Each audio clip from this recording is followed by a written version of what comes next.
Hello everyone, welcome to E पाठदान।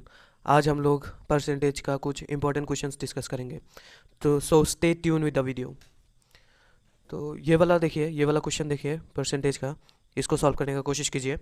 If price of T is increase by 20%, अगर T का price 20% increase हो रहा है, by how much percent consumption of tea decrease और reduced so that no increase in expenditure, ताकि expenditure में कोई change ना आए या फिर एक्सपेंडिचर में कोई इंक्रीज ना आए। तो फिर देखिए 20% टी का प्राइस इंक्रीज हुआ है, 20% इंक्रीज हुआ है। 20% हम लोगों को फ्रैक्शन में अगर कन्वर्ट करें तो 1/5 आ जाएगा। परसेंटेज से फ्रैक्शन में कैसे कन्वर्ट करना है और फ्रैक्शन से परसेंटेज में कैसे कन्वर्ट करना है, ये हम लोग प्रीवियस वीडियो में सीखा हुआ है। अगर आप वो वीडियो नहीं देखे तो फिर वो वीडियो देख लीजिए, आपको हेल्प होगा। तो देखिए 1/5 हम लोगों को पता है, 5 क्या है, 100% है। जो डिनोमिनेटर होता है वो 100% होता है, और ये जो 1 है ना, ये है 20%। ठीक है, ये है 20%। तो पहले हम लोगों को पता था कि टी का जो प्राइस था वो 5 था। ठीक है, पहले हम लोगों को पता था टी का जो प्राइस था वो 5 था। अभी 20% इंक्रीज हुआ है, मतलब 1 से इंक्रीज हुआ है। 1 से अगर इंक्रीज हुआ है तो अभी प्राइस कितना हो जाएगा, 6 हो जाएगा। ये है प्राइस। पहले 5 प्राइस था, अभी जो टी का प्राइस हुआ है अभी 6 हो गया है, 1 से इंक्रीज हो गए। और कॉन्जम्पशन, यहाँ पे आप लोग कॉन्जम्पशन लिखेंगे। तो देखिए कॉन्जम्पशन में क्या करेंगे आप, ये जो 6 है ना, ये 6 यहाँ पे लिख देंगे। मतलब जब प्राइस 5 था तब कॉन्जम्पशन 6 होगा। क्यों, ये हम बता रहे हैं क्यों। क्योंकि अगर 5 से अगर 6 को मल्टीप्लाई करेंगे, प्राइस के साथ अगर कॉन्जम्पशन को मल्टीप्लाई करेंगे, तो फिर एक्सपेंडिचर आ जाएगा 30, है ना। हम लोगों को एक्सपेंडिचर सेम रखना है, 30 रखना है, इसलिए हम ये जो 6 को कॉन्जम्पशन लिखा है। सेम क्यों रखना है एक्सपेंडिचर को, क्योंकि नो इंक्रीज इन एक्सपेंडिचर बोला है ना, इसलिए। ठीक है, तो अभी टी का दाम बढ़ के कितना हुआ है, टी का दाम अभी 6 हुआ है, तो 6 के साथ कितना मल्टीप्लाई करें ताकि 30 आ जाए। 5 मल्टीप्लाई करने से 30 आ जाएगा। तो फिर हम लोगों को क्या देखने को मिला, पहले जो कंजम्पशन था वो 6 था, फिर जाके कंजम्पशन कितना हो गया, 5 हो गया। मतलब 1 से कंजम्पशन रिड्यूस हुआ, है ना, 1 से कंजम्पशन रिड्यूस हुआ। तो अभी क्या पूछा है, अभी पूछा है how much percentage the consumption of T reduced, कितना कंजम्पशन रिड्यूस हो रहा है। 1 से रिड्यूस हो रहा है, किससे हो रहा है, 6 से हो रहा है, क्योंकि पहले 6 था कंजम्पशन। तो 1/6, और हम लोगों को पता है 1/6 का मतलब क्या है, 16/2/3%। Move on to next question. इस क्वेश्चन में क्या बोला है, 14/7% of the cost of an item decreased, but daily sales of an item increased 33/1/3%। As a result how much percentage change in it is daily sales. तो पहले क्या था, 14/2/3%, 14/7% था। 14/7%, ये क्या हुआ है, डिक्रीज हुआ है ना। तो इसको फ्रैक्शन में कन्वर्ट कर लीजिए, कितना होगा, 1/7 होगा, है ना। फिर क्या हुआ, फिर 33/1/3%, 33/1/3% में सेल्स इंक्रीज हुआ है। तो 33/1/3% का मतलब क्या है, 1/3 है। पहले जो प्रोडक्ट का आइटम है वो कॉस्ट क्या है, पहले जो प्रोडक्ट का जो कॉस्ट है वो डिक्रीज हुआ है। तो अभी देखिए कॉस्ट कितना से रिड्यूस हुआ, पहले जो कॉस्ट था वो 7 था, और फिर 14/2/7% मतलब 1 से रिड्यूस हो गया। मतलब पहले 7 था, फिर 1 से रिड्यूस हुआ, फिर कितना आया, 6। यहाँ पे क्या है, पहले सेल्स था 3, फिर 1 से इंक्रीज हुआ, कितना होगा, 4।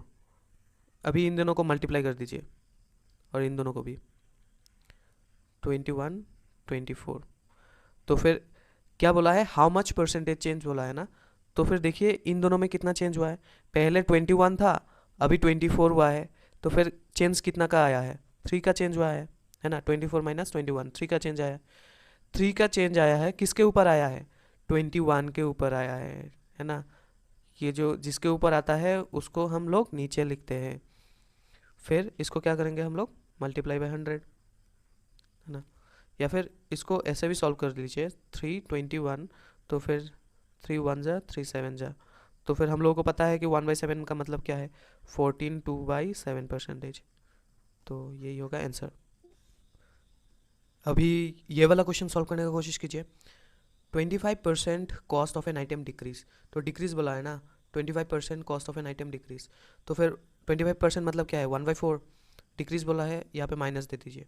फिर sales of an item increase, increase बोला है ना 30%, 30% का मतलब क्या है, 30 डिवाइडेड बाई 100, 3/10। तो यहाँ पे प्लस लिखिए, पहले 4 था फिर माइनस होके 1 हो गया, तो फिर कितना हुआ 3। पहले 10 था फिर प्लस हुआ 3, कितना होगा 13। तो इनको अभी मल्टीप्लाई कर दीजिए, यहाँ पे 40 आ जाएगा, यहाँ पे कितना आ जाएगा 39। तो कितना का चेंज हुआ, 1 का चेंज हुआ है ना, कितना का चेंज हुआ, 1 का चेंज हुआ। 1 का चेंज किसके ऊपर आया, 40 के ऊपर। तो इसको सॉल्व कर लीजिए, कितना आ जाएगा,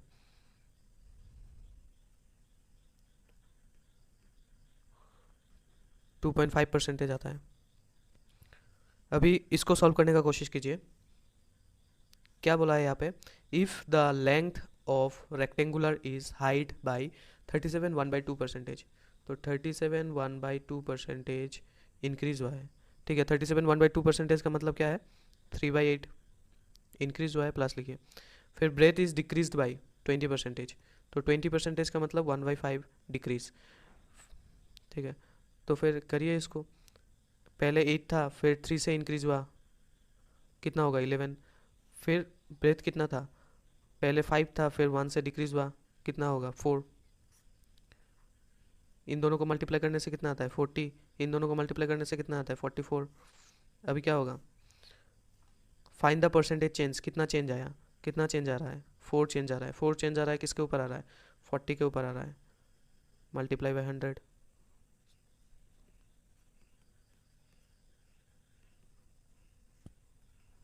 टेन परसेंटेज आंसर आ जाएगा। अभी देखिए, अभी इसको सॉल्व करने का कोशिश कीजिए। If the length of A rectangular is height by 12 1/2%, तो 12 1/2% सॉल्व कीजिए, 1/8।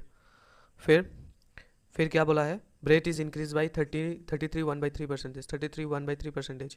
इसका मतलब क्या है, 1/3 है, 1/3 है। तो फिर हाइट इज इंक्रीज बाई, तो यहाँ पे प्लस होगा और यहाँ पे भी प्लस होगा। तो पहले 8 था फिर 1 से 9 हो गया है ना, फिर 3 था फिर 1 इंक्रीज हुआ तो 4 हो गया। मल्टीप्लाई कर दीजिए, कितना आ जाएगा 24, यहाँ पे 36 है। कितना का गैप है, परसेंटेज चेंज ही मांगा है ना, कितना का गैप है, यहाँ पे 12 का गैप आता है। तो 12 का गैप कितने किसके ऊपर आता है, 24 के ऊपर। तो इसको देखिए, काटाकुटी करें, 12 1 जा 12 2 जा, तो 1/2 हम लोग को पता है, 1/2 मतलब 50%। एग्जाम में देखिए, एग्जाम में ऐसे फास्ट करना पड़ेगा, अदरवाइज आपको टाइम नहीं मिलेगा। ये वाला सॉल्व करने का कोशिश कीजिए जल्दी से जल्दी। क्या बोला है यहाँ पे, every side of the square is reduced by 40%, 40% reduce हुआ है। फ्रैक्शन वैल्यू ले लीजिए 40% का, कितना आएगा 40% का, 2/5 आता है। तो 5 - 2 30, सॉरी 5 - 2 कितना आएगा 3। तो स्क्वायर बोला है ना, स्क्वायर क्या है, स्क्वायर का चार जो पोर्शन है वो सेम है, ये वाला पोर्शन और ये वाला पोर्शन सेम है। तो फिर और एक बार 5 - 2 होगा 3। ठीक है, पहले जो रेक्टेंगुलर था इसलिए हम लोग एक साइड लिया था, क्योंकि रेक्टेंगुलर में ये दोनों साइड सेम होता है और ये दोनों साइड सेम होता है। ठीक है, इसलिए हम लोग हाइट पहले लिया था और ब्रेथ पहले लिया, उसके बाद लिया था। लेकिन यहाँ पे तो हाइट और ब्रेथ सेम ही है, इसलिए 40% ही 2 बार लेना है। तो यहाँ पे कितना आएगा, अभी देखिए गैप कितने का आता है, कितने का गैप आता है, 16 का गैप आता है। 16 का गैप किसके ऊपर आ रहा है, 25 के ऊपर आ रहा है, multiply by 100।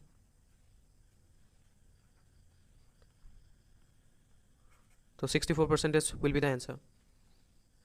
Next question solve करने का कोशिश कीजिए। क्या होगा इसमें, if the population of A town increased by 12 1/2% in first year and then increased by 33 1/3% second year में 33 1/3% इंक्रीज हुआ है, फर्स्ट ईयर में 12 1/2% इंक्रीज हुआ है। तो फिर if the population after two year कितना बोला है, 2700 बोला है, तो प्रेजेंट पॉपुलेशन जो है वो हम लोगों को निकालना है। तो फिर कैसे करेंगे हम लोग, तो 12 1/2% इसका फ्रैक्शन वैल्यू निकाल लीजिए, हम लोग को पता है 1/8 है। 33 1/3% इसका फ्रैक्शन वैल्यू कितना होगा, 1/3 है ना। पहले पॉपुलेशन 8 था, इंक्रीज होके कितना हो गया, 9 हो गया। उसके बाद फिर जो रिमेनिंग पॉपुलेशन था वो 3 था, फिर इंक्रीज हो गए, कितना हो गया, 4 हो गया। अभी इन दोनों को मल्टीप्लाई कर दीजिए, कितना आएगा 24, और इन दोनों को मल्टीप्लाई करने से कितना आएगा 36। तो अगर आप यहाँ पे सॉल्व करेंगे तो यहाँ पे कितना रेशियो आता है, 2:3 आता है ना। ये है प्रेजेंट पॉपुलेशन, ये जो है ना ये है प्रेजेंट पॉपुलेशन, और ये है आफ्टर 2 ईयर। तो आफ्टर 2 ईयर कितना रह जाएगा, 2700। मतलब ये जो 3 का जो वैल्यू दिया है 2700 दिया है, तो 3 के साथ हम लोग कितना मल्टीप्लाई करें ताकि 2700 आता है, 900। 3 के साथ कितना मल्टीप्लाई करें ताकि 2700 आता है, 900 मल्टीप्लाई करने से। फिर 2 के साथ भी 900 मल्टीप्लाई करना पड़ेगा, कर दीजिए, कितना आता है 1800। तो यही जो 1800 है ना, ये है आपका प्रेजेंट पॉपुलेशन, ठीक है। अभी ये वाला क्वेश्चन को सॉल्व करने की कोशिश कीजिए। If the population of A town is increase by 16 2/3% in first year, then decreased by 37 1/2% in second year, then increased by 57 1/7% in third year. After 3 years the population become 1,65,000, then find the present population. तो पहले की तरह ही है ये भी, 16 2/3% का जो fraction value है कितना है, 1/6 है। फिर 37 1/2% का जो फ्रैक्शन वैल्यू है वो कितना है, 3/8 है, ठीक है। और फिर 57 1/7% का जो फ्रैक्शन वैल्यू है वो कितना है, 4/7 है। तो फिर देखिए फर्स्ट ईयर में क्या हुआ है, फर्स्ट ईयर में इंक्रीज हुआ है ना, तो फिर यहाँ पे प्लस लिख लीजिए। सेकेंड ईयर में क्या हुआ है, सेकेंड ईयर में हुआ है आपका डिक्रीज, तो फिर यहाँ पे माइनस लिख लीजिए। और थर्ड ईयर में भी इंक्रीज हुआ है, तो फिर यहाँ पे प्लस लिख लीजिए। तो फर्स्ट ईयर में इंक्रीज हुआ है 6 + 1 = 7, सेकेंड ईयर में माइनस हुआ है, डिक्रीज हुआ है ना, तो फिर 8 - 3 = 5। थर्ड ईयर में क्या हुआ है, थर्ड ईयर में आपका प्लस हुआ है, मतलब इंक्रीज हुआ है, तो फिर 7 + 4 = 11। अभी देखिए ये वाला जो लाइन है और ये वाला जो लाइन है, इसमें से हम लोग काटाकुटी कुछ कर सकते हैं क्या, इसमें से इसमें, यहाँ पे देखिए आप लोग, ये जो 7 है ये 7 हम लोग काट सकता है। और देखिए ये वाला लाइन और ये वाला लाइन में कुछ काट सकता है क्या, नहीं काट सकता है। तो फिर इन दोनों को मल्टीप्लाई कर दीजिए, 55 आता है, और इन दोनों को मल्टीप्लाई कर दीजिए, 48 आता है, ठीक है। तो ये जो 55 है ना, इसका वैल्यू दिया है आफ्टर 3 ईयर है ना, ये तो आफ्टर 3 ईयर है, तो ये वाला आफ्टर 3 ईयर है, तो 55 का जो वैल्यू है वो 1,65,000 दिया है ना। तो अभी आप देखिए कि 55 के साथ कितना मल्टीप्लाई करने से 1,65,000 आता है। 1,65,000 को 55 से डिवाइड कर लीजिए, तो फिर आपका आ जाएगा 3,000। यहाँ पे भी 3,000 से मल्टीप्लाई कर दीजिए, तो फिर आंसर कितना आ जाएगा, आंसर आपका आ जाएगा 1,44,000।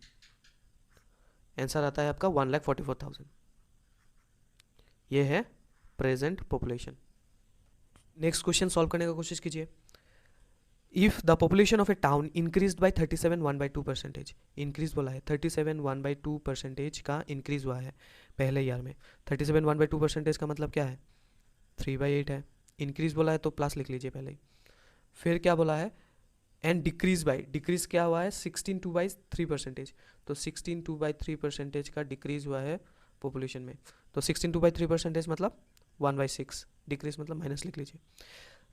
फिर थर्ड ईयर में क्या हुआ है, थर्ड ईयर में इंक्रीज हुआ है, क्या कितना इंक्रीज हुआ है, 9 1/11%, तो 9 1/11% मतलब 1/11 इंक्रीज हुआ है, तो प्लस लिख लीजिए।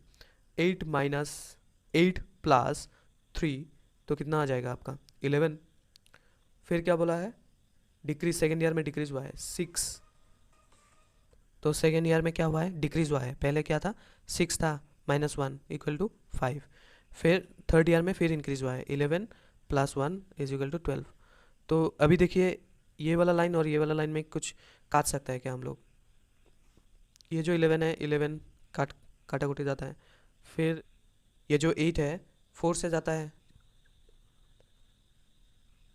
यहाँ पे 3 पे जाता है, तो 3 यहाँ पे 2 बार जाता है, तो यहाँ पे कितना होता है 4, और यहाँ पे 5 रह जाता है। तो फिर देखिए आफ्टर 3 ईयर कितना है, 5 जो है आफ्टर 3 ईयर 25,000 है, 25,000। तो 5 के साथ कितना मल्टीप्लाई करने से 25,000 होता है, 5,000। तो यहाँ पे 4 के साथ भी 5,000 मल्टीप्लाई कर दीजिए, तो फिर आंसर कितना आ जाएगा, आंसर आपका आ जाएगा 20,000। अभी move on to the next question. Anushka gives 33 1/3% of his income to Virat. तो विराट को दे दिया है, ठीक है। उसके पास कुछ इनकम था, हम लोगों को नहीं पता कितना था, तो उनमें से 33 1/3% विराट को दे दिया। तो इसका अगर फ्रैक्शन वैल्यू हम लोग निकालते हैं कितना आ जाता है, 1/3 आता है। मतलब पहले उसके पास 3 था, उसमें से 1 विराट को दे दिया। And spend 50% of the remaining money, remaining money 50%। तो जितना उसके पास था उसमें से 50% क्या किया, 50% क्या किया, 50% क्लोथ में इन्वेस्ट कर दिया, ठीक है, क्लोथ में इन्वेस्ट कर दिया। मतलब ये जो 2 है ना, ये रिमेनिंग मनी है, ये जो 2 है ये रिमेनिंग मनी है, उसमें से 1 वो क्लोथ में इन्वेस्ट कर दिया। फिर उसके पास जो है 1270 रुपीज़ रह जाता है, तो उसका जो इनकम है वो निकालना है। तो देखिए पहले उसके पास 3 इनकम था, उनमें से विराट को 1 दे दिया, तो फिर रिमेनिंग कितना रह जाता है, 2 रह जाता है। फिर इस 2 में से वो क्या करता है, इस 2 में से वो एक किसको दे देता है, क्लोथ के नाम पे दे देता है, तो फिर रिमेनिंग कितना रह जाता है, 1। तो अभी पहले उसके पास कितना इनकम था, इन दोनों को मल्टीप्लाई करना है 6। फिर देने के बाद उसके पास कितना रहता है 2। ये जो 2 है क्वेश्चन में क्या दिया है, क्वेश्चन में उसके पास लास्ट में कितना रहता है, लास्ट में तो उसके पास 1270 रुपीज़ रहता है। मतलब ये जो 2 का वैल्यू है वो 1270 रुपीज़ है। तो फिर 2 को हम लोग कितना से मल्टीप्लाई करें ताकि 1270 रुपीज़ आए, तो 1270 को 2 से डिवाइड कर दीजिए, तो फिर आएगा आपका 635 रुपीज़। तो इसको भी 635 से मल्टीप्लाई कर दीजिए, आंसर आपका आ जाएगा, कितना आ जाएगा 3810, ये जाएगा आंसर। Answer will be 3810। मतलब 3810 उसके पास उसका इनकम था, टोटल इनकम, उसमें से सारा एक्सपेंसेस खर्च करने के बाद उसके पास कितना रह जाता है 1270। A man spend 20% of his income on food, 5% of the remaining on transport and he donate 120, still he have 1400 rupees, calculate his income. तो क्या बोला है, 20% जो है उसका इनकम, 20% किसको डोनेट, 20% क्या करता है, फूड में खर्च करता है। मतलब पहले अगर उसके पास 5 था तो 1 फूड में खर्च करता है। फिर 5% वो क्या करता है, 5% का फ्रैक्शन कितना है 1/20, तो 5% ऑफ द रिमेनिंग किसको देता है, ट्रांसपोर्ट में। मगर अगर उसके पास रिमेनिंग 20 रहता है तो फिर उसमें से 1 ट्रांसपोर्ट में देता है, और फिर वो 120 रुपीज़ डोनेट कर देता है। उसके बाद उसके पास कितना रहता है 1400, ठीक है। तो इसको आप कैसे सॉल्व करेंगे, ट्राई टू सॉल्व।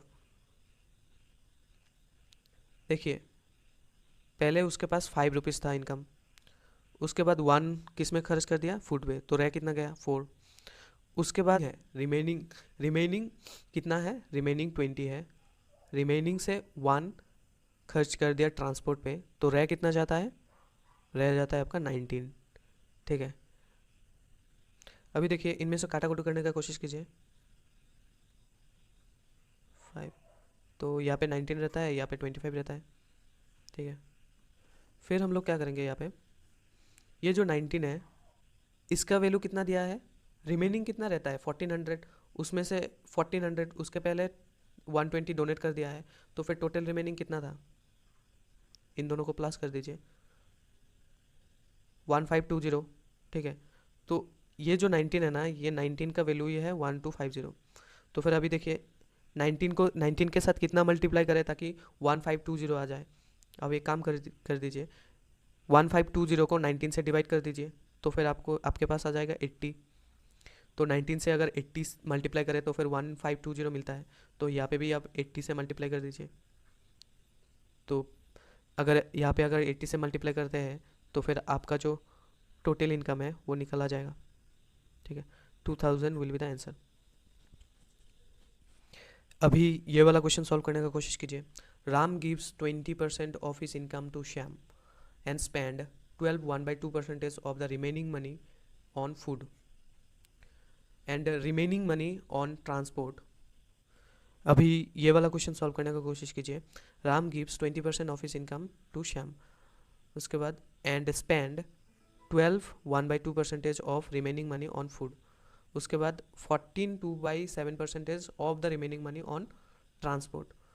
फिर उसके पास कितना रहता है, 2100 लास्ट में रह जाता है, ठीक है। तो इसको सॉल्व करने का कोशिश कीजिए। 20% पता है हम लोगों को, फ्रैक्शन वैल्यू 1/5 आता है। 12 1/2%, इसका फ्रैक्शन वैल्यू कितना आता है, 12 1/2% का जो फ्रैक्शन वैल्यू है वो 1/8 है। फिर 14 2/7%, इसका फ्रैक्शन वैल्यू कितना है, इसका फ्रैक्शन वैल्यू है 1/7। तो 5 - 1 4। उसके बाद वो जो रिमेनिंग है, अगर रिमेनिंग होता है तो ही ये वाला मेथड यूज़ होगा, ठीक है। ये याद रखिए, क्योंकि रिमेनिंग अगर होगा तो ही ये वाला मेथड यूज़ होगा। तो 8 - 1 = 7 और 7 - 1 = 6। ये वाला 7 काटाकुटी जाता है, तो 4 2 से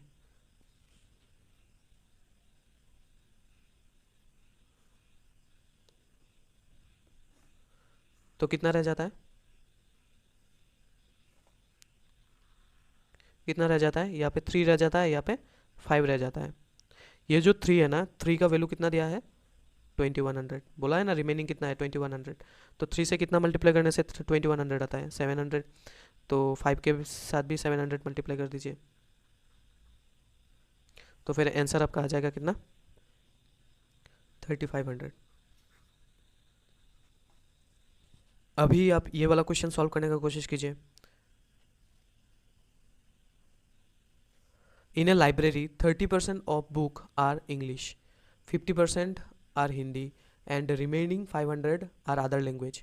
देखिए यहाँ पे 30% के बाद रिमेनिंग नहीं दिया है, यहाँ पे क्या है, 30% के बाद 30% ऑफ बुक आर इंग्लिश, फिर कॉमा दिया है, रिमेनिंग नहीं दिया है। फिर 50% ऑफ आर हिंदी, अगर रिमेनिंग होता तो फिर पहला वाला मेथड होता, लेकिन यहाँ पे रिमेनिंग नहीं दिया है। क्या है, 30% जो है इंग्लिश है एंड 50% जो है आपका हिंदी है and remaining 500 are other language.